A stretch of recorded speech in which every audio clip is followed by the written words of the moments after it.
আরে বাবা, আমি তো বলছি বাড়ির কাউকে সাহস করে এখনো জানাতেই পারিনি বিয়ের ডেট পেছনোর কথা। আচ্ছা, তুমি যে বলেছিলে দাদাভাইয়ের সাথে কথা বলবে, বলেছো?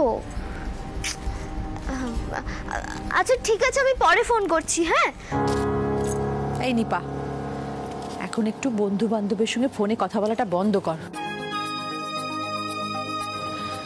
কি পরে আসছিস? একটা শাড়ি পর, গিয়ে এক্ষুনি তো শ্বশুর শাশুড়ি এসে যাবে। আরে বাবা, সামনে বিয়ে, লোকজন আসা যাওয়া করছে, এখন একটু শাড়ি পর তো। ঠাম্মি, তুমি কেন ওকে শাড়ি পরতে বলছো? বেচারা আন্টি তো ওকে সালভার পরা দেখেছেন, কি আছে। আচ্ছা বাকি সবাই কোথায় বলো তো? বাবা, বাবা তোমার চা। দাদাই কি ঘরে? আমি চা দিয়ে আসছি।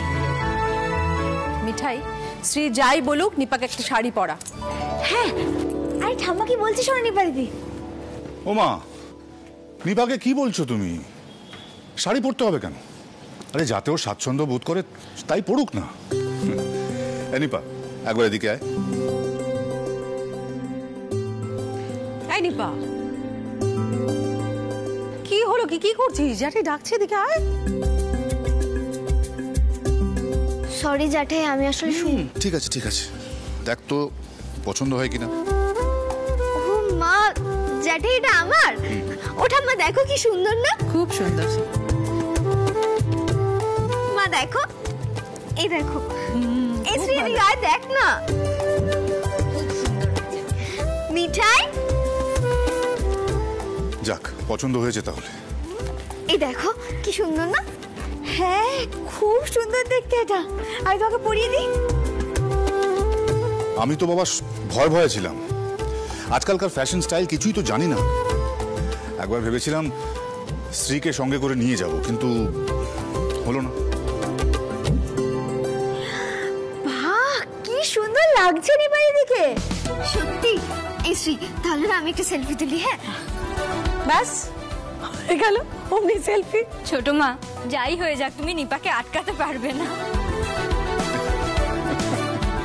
এই নিপা দিদি, বলছি বড়বাবু তো আছে, বড়বাবুকে বলো তোমার সাথে একটা সেলফি তুলুক, খুব ভালো লাগবে। হাতটা পরেছো। বলবো? হ্যাঁ। এই শ্রী, বলবো রে? তুই বল না।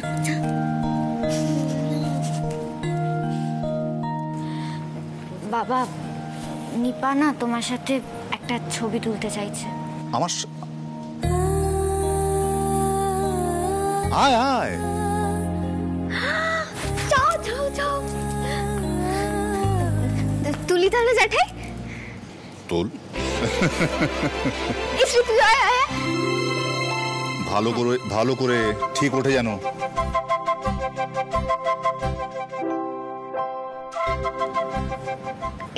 দাঁড়া দাঁড়া, আরেকটা। হ্যাঁ আরেকটা। হ্যাঁ, এইটা দেখি, এটা ভালো এসেছে। বল, এটা ভালো। এই মিঠাই, এই দেখো মিঠাই, ছবিটা কি ভালো এসেছে না? খুব সুন্দর হয়েছে রে দিদি। এই আমাকে দেখা।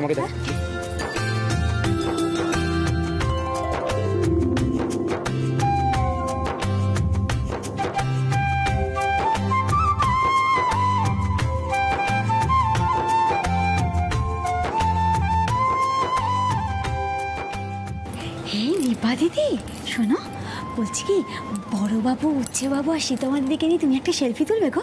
এরকম ছবি তো নিশ্চয়ই তোমাদের কাছে একটাও নেই, তুমি পারবে। তুমি যা তুলো। অসম্ভব মিঠাই, এখন এসব একদম করতে যাও না।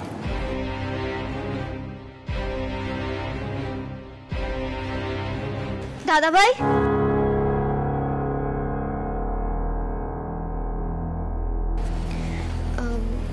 বলছি তুমি, আমি, জ্যাঠাই আর শ্রী একটা ছবি তুলবে প্লিজ, আমি আপলোড করব।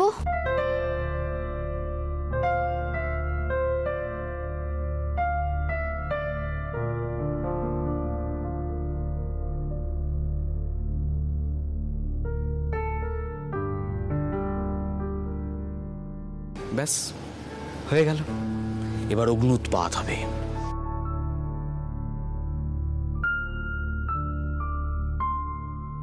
দাদু ভাই, নিপা তো বিয়ে হয়ে চলেই যাবে, একটা আবদার করছে, রাখো না। হ্যাঁ, সেই আর কদিন বাদে নিপা বিয়ে হয়ে শ্বশুরবাড়ি চলে গেলে আমরা ওর আবদারগুলো খুব মিস করবো, তাই না মা?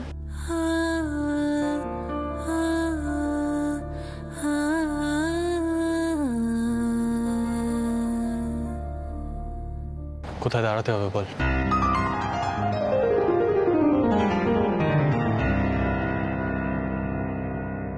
আমি এই আমি আমি আমি আমি আমি এই ছবিটা আমি তুলবো। নিপা ক্যামেরাটা অন করে দে। দে দে দে দে দে। দাঁড়া, এই নে। সবাই দাঁড়িয়ে পড়ো। হ্যাঁ হ্যাঁ হ্যাঁ, দাঁড়িয়ে পড়ো, দাঁড়িয়ে পড়ো, সবাই দাঁড়িয়ে পড়ো। এদিকে দাদা ভাই একটু একটু ভেতরে ভেতরে। ঠিক আছে, রেডি। আছে দাদা ভাই একটু একটু ভেতরে। ঠিক আছে ঠিক আছে। জ্যাঠাই সবাই রেডি তো? Smile please.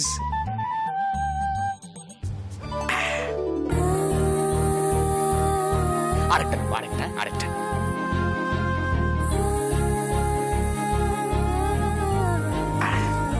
Sorry sorry very sorry very sorry, মনে হচ্ছে আমরা ভুল সময় এসে পড়েছি।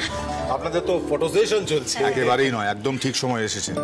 আরে যেখানে নিপা থাকবে সেখানে ফটো সেশন হবে না তা তো হয় না। আসলে আজ বাদে কাল মেয়েটা চলে যাবে, বাড়িটা বড় ফাঁকা হয়ে যাবে। যাই হোক, আপনারা প্লিজ বসুন না, আসুন। আরে যাবে তো এ বাড়ি থেকে ও বাড়ি, আর তাছাড়া আপনাদের কাছে তো স্ত্রী আছেই, কেন মন খারাপ করছে? নিপা যখন তখন এ বাড়ি ও বাড়ি যাতায়াত করতেই পারবে। ভাবুন তো একবার, নিপা এখানে থাকবে তাতে আপনাদের এত মন খারাপ হচ্ছে। রাতুল ভাগ্যিস চাকরিটা ছেড়েছে, না হলে কি হতো? সুলতা দি, আপনি কিছু বলুন। রাতুল খুব ভালো ডিসিশন নিয়েছে আন্টি। নিপাটা দূরে চলে গেলে আমি সত্যি একা হয়ে যেতাম।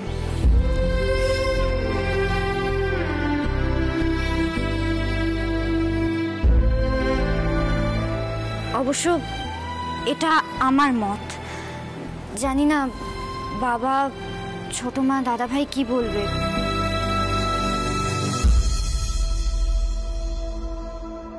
ও হে দিদিমণি, তোমরা বসো বসো, আমি জল খাওয়ার করছি, বুঝলে তো, লুচি ভাজছি। কাকিমা তোমরা বসো, আমি এক্ষুনি খাবার নিয়ে আসছি। চলো আমিও যাচ্ছি। শ্রী,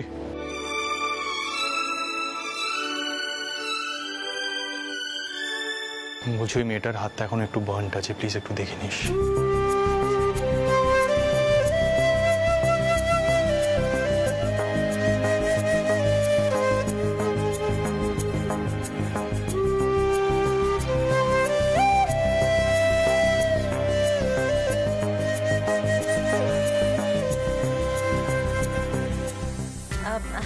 আমি না একটু নিপার কাছে।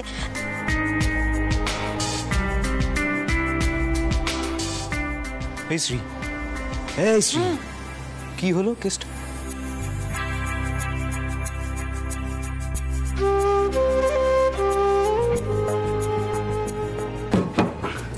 আরে কি হলোটা কি? আরে দাদা ভাই বলল, নূর বাবা, এই মিঠাই, দাদা ভাই কি বলে গেল জানো? বললো তোমার হাতের বার্নটা এখনো, মানে তোমার হাতের পোড়ার জ্বালাটা এখনো আছে, আমি যেন তোমার খেয়াল রাখি। ভাবা যায়? হ্যাঁ হ্যাঁ, এ তো অভাবনীয় ঘটনা। শীতমা দিদি, আমি একটা বড় উপকার করেছি না, তাই সেটা ভুলতে পারছি না রাধানাথে। আসলে কখনো তো কারোর থেকে উপকার নেয়নি, তাই এটা মেনে নিতে খুব অসুবিধা হচ্ছে।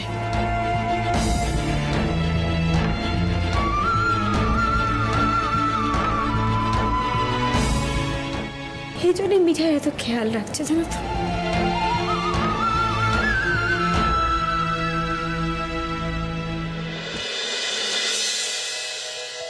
মিঠাই, এই মিঠাই, বলছি মিষ্টির পাকটা ঠিক মতো দিয়েছিস নাকি আমায় আসতে হবে?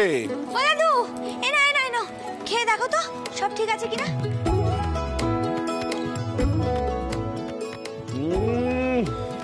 অপূর্ব, খুব ভালো করেছিস। মিষ্টি কম দিয়েছিস, তাই হয় জানিস, প্রাণভরায় মিষ্টি কম থাকে তাই সবাই খেতে পারে। তো বলছি কতগুলো বানালি? এই তো ভবানীপুরে দোকানের জন্য 150 পিস বানিয়েছি, আর বাড়িতে তো এখন লোকজন আসতেই থাকবে, তাই 50 পিস সাইড করে রেখেছি, বুঝলে তো। ভবানীপুরের জন্য 150 পিস, যাদবপুর আর হাজরাও তো 150 পিস করে অর্ডার দিয়েছিল, সেগুলো হয়নি? সোম কিছু জানায়নি? বাবা আমি তো কথা বলাই বন্ধ করে দিয়েছি। সময় দেখছি কাজকর্ম থেকে মন কিন্তু ধীরে ধীরে চলে যাচ্ছে। দাঁড়াও দাঁড়াও সমরেশ, আচ্ছা তো চিন্তার কি আছে দাদু, আমি তো আছি, আমি মিষ্টি বানিয়ে দেবো। বাড়িতে তো এখন কোনো কাজ নেই, আর সবাই কেনাকাটা সেরে সে সন্ধ্যেবেলা ফিরবে। সেটাই করতে হবে বাবা, ব্যবসায় তো লস হতে দেওয়া যায় না।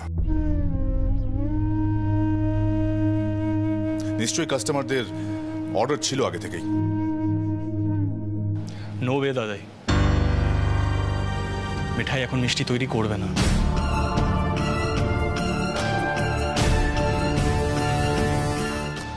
কি?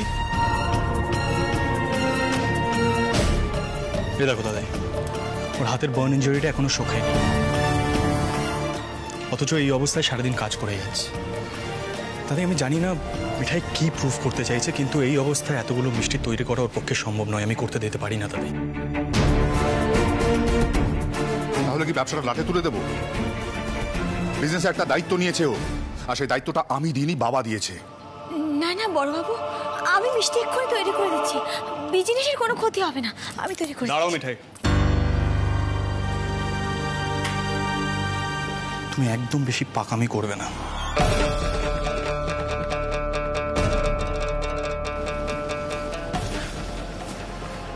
দাদাই আমি তোমার ওপিনিয়নটা জানতে চাই, মানে বিজনেসে যদি একাধ দিন লসও হয়, একজন এমপ্লয়ের হেলথ রিস্কটা নেওয়া কি যায়? মানে আমি জানতে চাইছি, আই ডোন্ট নো। না যায় না, বিশেষ করে এক্ষেত্রে, কারণ সে কোনো সাধারণ কর্মচারী নয়, সে এখনো অবধি এই বাড়ির বউ।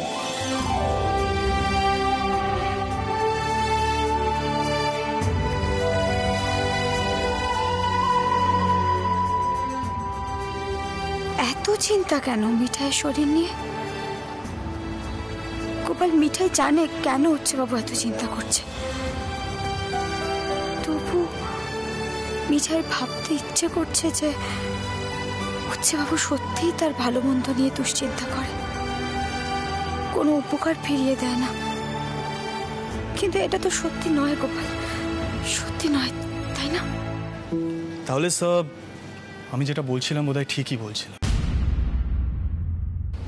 এনিওয়ে দাদাই আমার দেরি হয়ে যাচ্ছে, আমি বেরোই অফিস।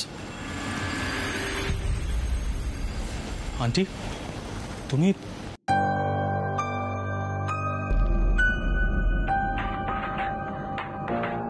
তুমি কখন এলে? এই তো একটু আগেই। আরে মিসেস রয় প্লিজ আসুন না, বসুন, আসুন।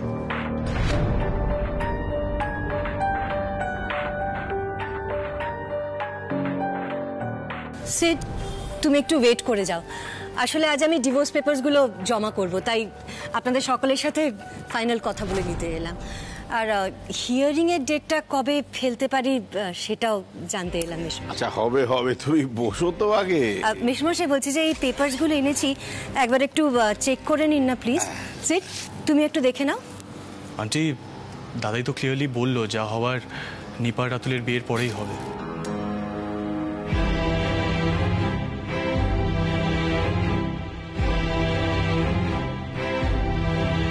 তো বিয়েটা অবধি ওয়েট করি, তারপর পেপারসগুলো জমা দিও, একই তো ব্যাপার।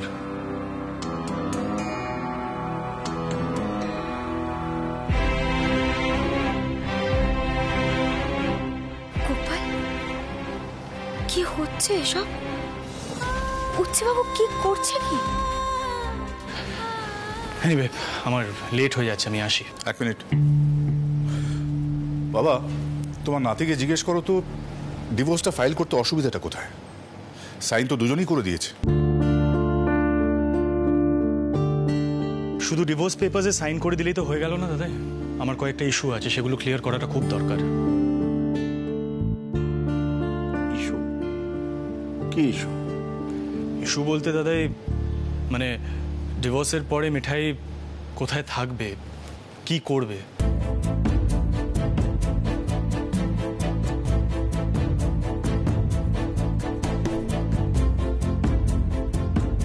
আসলে মিঠাই তো এই ব্যবসাটা অ্যাজ অ্যান এমপ্লয়ি জয়েন করেনি, সম্পূর্ণ আলাদাভাবে এই ব্যবসাটা জয়েন করেছে। আর মিঠাই তো এই বাড়িতে থাকে, তাই ডিভোর্সের পরে ও কোথায় থাকবে, মানে ব্যবস্থাগুলো কি একই রকম হবে ওর জন্য নাকি?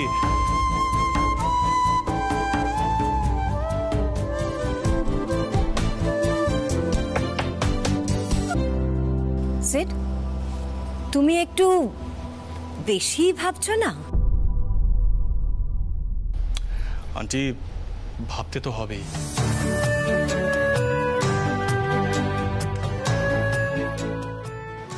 আসলে কি বলুন তো আন্টি, মিঠাইয়ের মা মানে পার্বতী আন্টি, উনি আমার মায়ের খুবই ক্লোজ বান্ধবী ছিলেন। উনি এখন অসুস্থ আন্টি, আর এই ডিভোর্সের কথাটা শুনে উনি খুব শকড হয়ে যাবেন। ইনফ্যাক্ট আমার মনে হয় উনি ডেভাস্টেটেড হয়ে যাবেন। তাই ওনার হেলথের কথাটাও তো আমাকে চিন্তা করতেই হবে।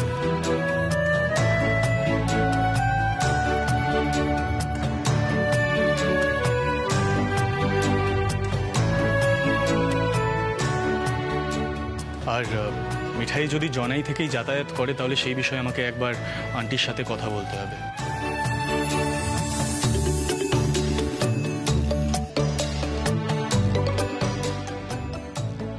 অ্যাকচুয়ালি মিঠাই ওর ওয়ার্ল্ড ফেমাস সাইকেলটাকে নিয়ে যেভাবে যাতায়াত করে সে বিষয়ে আমরা সবাই জানি। তাই বলছিলাম আন্টি, একটু মানে নিপার বিয়েটা হয়ে যাক, তারপরে we can come to a conclusion.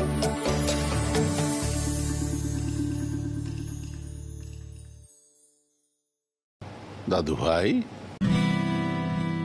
এই ধরনের চিন্তা তো আমার হয় তোমার ঠাম্মির জন্যে, তোমার কেন হচ্ছে?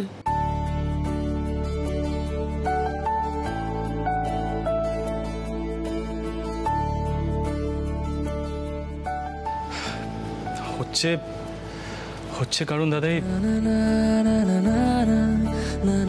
মিঠাই নিজের লাইফের কথা না ভেবে আমার লাইফটা সেভ করেছে।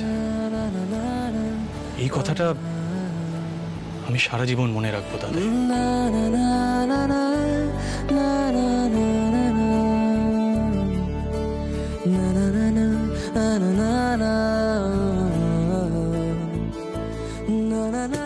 আর এইটুকু তো আমাকে মিঠাইয়ের জন্য ভাবতেই হবে। ইনফ্যাক্ট আমি কেন, যে কেউ ভাববে, ইনফ্যাক্ট ভাবা উচিত, তাই না?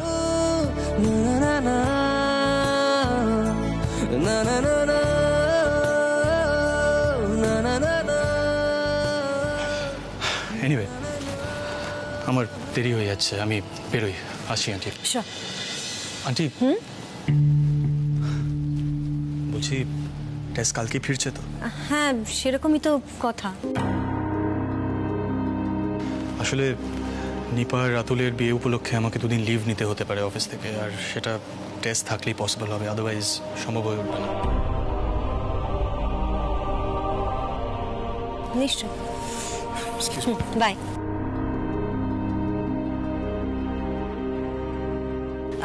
মেসমশাই, আমি চলি তাহলে। বাকি কথা নিপার বিয়ের পরেই হবে। বেশ বেশ, এটা দেখো, আর বিয়েতে দেখা হচ্ছে কিন্তু। হ্যাঁ মেসমশাই, বলছি সব প্রিপারেশনস ঠিক মতো চলছে তো? যদি কোনো হেল্প লাগে আমাকে কিন্তু প্লিজ জানাবেন। হ্যাঁ নিশ্চয়ই জানাবো। তা আপনি গাড়ি এনেছেন না আপনি ড্রপ করে দেবো? না, গাড়ি এনেছি। আসি মেসমশাই। বলছি একদম টেনশন করবেন না, টেস্টকে ফিরতে দিন। Everything will be taken care of, don't worry সোমেশবাবু। মিঠাই, শুনলি সিদ্ধার্থর কথা? কি শুনবো দাদু? ওরে ও ভেতরে ভেতরে বাঁধা পড়ে গেছে। দাদু একটা কথা বলবো গো, তুমি তো তোমার নাতিকে নিজের মতো ভাবো কি না, তাই তোমার মনে হচ্ছে তোমার নাতি বাধা পড়ে গেছে। কিন্তু এই মিঠাই না তোমার নাতিকে কতদিনে বেশ চিনে গেছে, বুঝলে তো?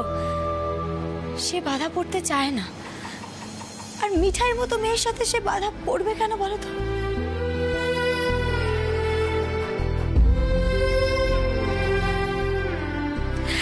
আসলে মিঠাই তো একটা বড় উপকার করেছে, তাই সে মিঠাইয়ের উপকার করছে। বিয়েটা সে মানেই না,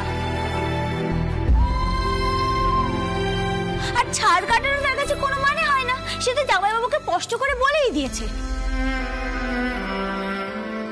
তোমার নাতি তো তোমারই মতো, সে সকলের ভালো চায়। আর এই সকলের মধ্যে মিঠাইও পড়ে।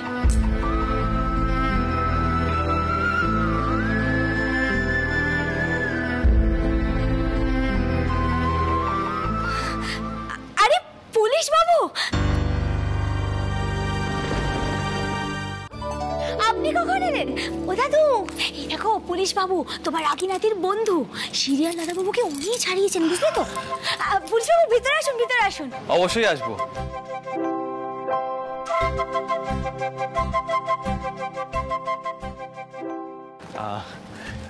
আমি রুদ্র, আপনি নিশ্চয়ই সিটের দাদাই। থাক বাবা, থাক থাক, আমি বুঝেছি তুমি কে। এসো বসো, সিদ্ধার্থ তো বেরিয়ে গেল।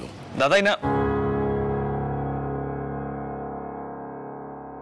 আমি আপনাকে দাদাই বলছি। আমি সিদ্ধার্থের জন্য এখানে আসিনি। গতকাল আমি জানতাম না আপনাদের বাড়িতে বিয়ে, আর আমি খালি হাতে চলে এসেছিলাম, তাই আজ এই সামান্য একটা গিফট, একটা চকলেট নিয়ে এসেছি। মিঠাইটা ধরো, নিপাকে দিও। হ্যাঁ আমি দিয়ে দেবো নিপা দিদিকে। নিপা দিদি এখন বাড়িতে নেই, কিন্তু আমি কিন্তু আপনাকে এখন ছাড়বো না। বিয়ে বাড়িতে এসেছেন, আপনি যদি জল খাবার খেয়ে না যান ঠাম্মা আমাকে খুব বকবে। ও দাদু তুমি ওনাকে বসো, এক্ষুনি জল খাবার নিয়ে আসছি, আপনি বসুন বসুন। আমাদের মিঠাই তোমাকে না খাইয়ে ছাড়বে না। বসো বসো বসো বাবা। দাদাই বলছিলাম যে সিদ্ধার্থ আমার ছোট ভাইয়ের মতো ছিল হস্টেলে। ওর মায়ের জন্য খুব মন খারাপ করতো, আমি ওকে সামলাতাম তখন। সত্যি কথা বলতে অনেকদিন তো মুখোমুখি দেখা সাক্ষাৎ নেই আমাদের। আমারও কাজের পোস্টিংয়ের জন্য বাইরে বাইরে থাকতে হতো, তাই দেখা সাক্ষাৎ ছিল না। কিন্তু কাল ওকে দেখে আমার সত্যি খুব ভালো লেগেছিল। ওকে দেখে মনে হলো ও ভেতর থেকে অনেকটা হালকা হতে পেরেছে। আর মিঠাইকে দেখার পর বুঝতে পারলাম সেটা কেন হয়েছে।